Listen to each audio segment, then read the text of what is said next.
مساء الفل عليك. المنتخب المصري بيتعادل مع منتخب الجزائر في تاني تجربة لروي فيتوريا بعد تجربة زامبيا اللي كسبناها 1-0. حمدي فتحي وإسلام سليماني، وكانت مباراة ممتعة رغم النقص العددي. تعال نتكلم ونشوف ايه اللي حصل في المباراة.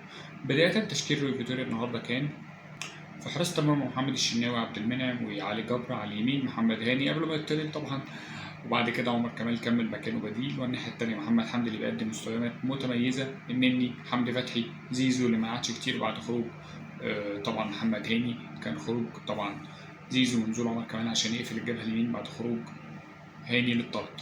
طبعا صلاح وتريزيجيه ومصطفى محمد.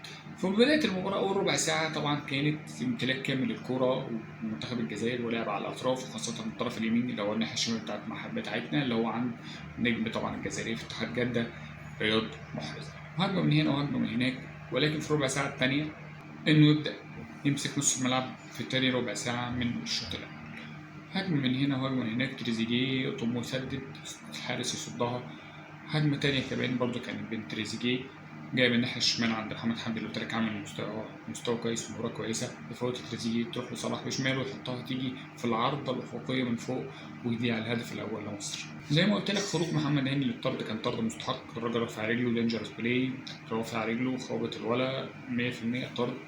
اضطر فيتوريا ان هو ينزل عمر كمال عبد الواحد، لان انا بشوفه ساعات بيكون افضل من هاني.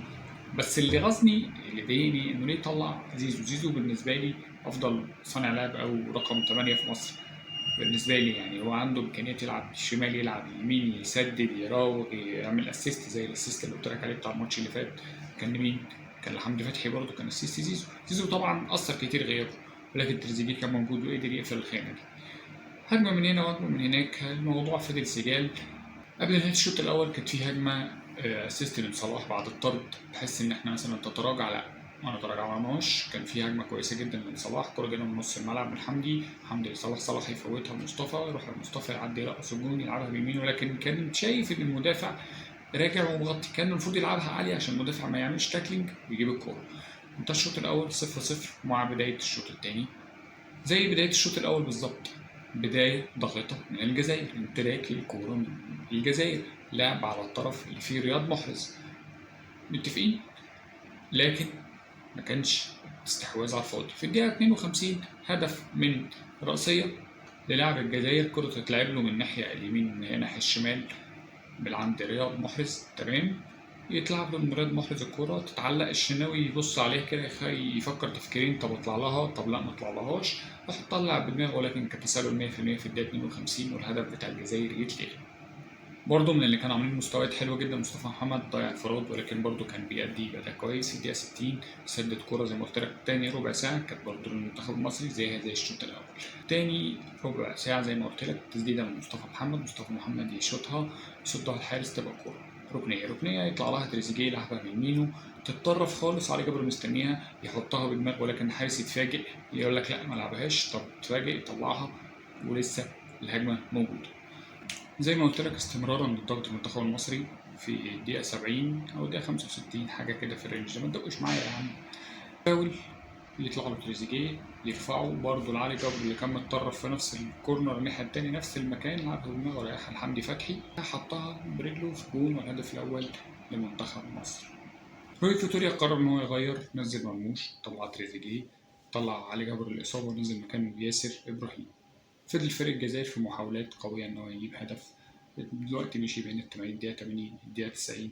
قرر يغير برضو بقية التغييرات بتاعته، نزل طارق حامد وطلع حمدي فتحي العريس صاحب الهدف، وطلع كمان محمد ورجع مكانه محمد صلاح راس حربة، وجاب حسين الشحات على الناحية اليمين. الدقيقة 90 الحكم ادانا 10 دقايق وقت بدل ضايع.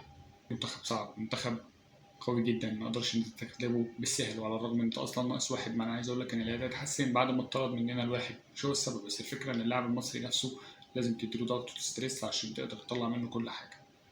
رياض محرز اقوى وافضل لاعب في منتخب الجزائر ايا كان مين بيلعب معاه في الفرقه. كوره في الدقيقه 91 يسددها الشناوي ترد منه ويلحقها، الشناوي شارك كوره من رياض محرز، الهجمه تترد تطلع قدام، هجمه مرتده، صلاح يديها لمرموش على حتلته، اعدل وحطها في البعيد بيمينك، اعدل وحطها في البعيد، الحارس لها في حضنه خدها وتترد. فضلت تيجي 1-1 للدقيقة 93. متفقين كده؟ ترقيصة من رياض محرز يريحها للي جاي من ورا على عدلته، يرفعها. اسلام سليماني واقف. خد بالك بقى، فاكر انت الماتش اللي فات لما قلت لك ان لو كان واحد بيفهم كان قدر يجيبها جون في ماتش زامبيا؟ نفس الكورة بس ده اسلام سليماني.